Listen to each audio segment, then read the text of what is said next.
Sand dunes play an incredibly important role on sandy coasts. They provide habitat for all sorts of flora and fauna, including shelter. They provide protection from wind and weather for whatever lies on the landward side of those dunes themselves and within the dunes. From a coastal management perspective, one of their key roles on the Adelaide beach is that they help provide protection to the coast and to coastal development from storms, poor weather and flooding and sea level rise. The Adelaide beach is naturally eroding. Since the sea level stabilised about 6,000 years ago, there's been a movement of sand from the south to the north, and that is what created the Lefevre Peninsula over at least 4,000 years. That has led to an erosion of the beaches at the southern end. So starting at Kingston Park and looking to the north towards where we are now, those beaches have eroded back hundreds of metres over thousands of years as the sand has drifted, driven by waves from the south end up northwards. The sand dunes have provided all that sand to maintain that drift and that protection while maintaining a beach.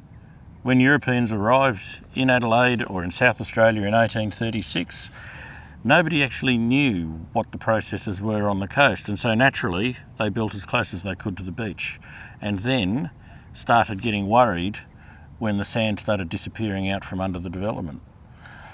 This situation went on for well over a century, with millions of dollars worth of damage caused by storms and storm surges and wild weather.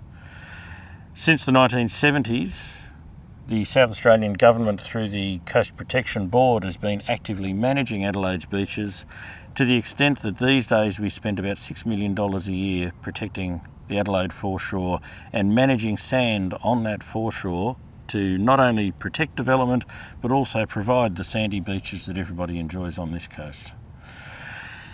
So the dunes play a critical role in allowing us to do that. Where the sand dunes have been built on, say around Kingston Park, Seacliff and Brighton, we have actually artificially created sand dunes by trucking in sand from where it accumulates at the northern end and rebuilding the dunes and the beach at the southern end.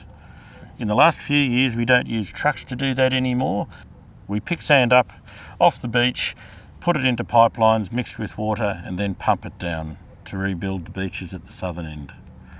In this way we provide valuable habitat for dune species at the southern end where they otherwise would have been lost because of the natural erosion, but also provide those protective buffers for coastal development and the beaches for everybody to enjoy.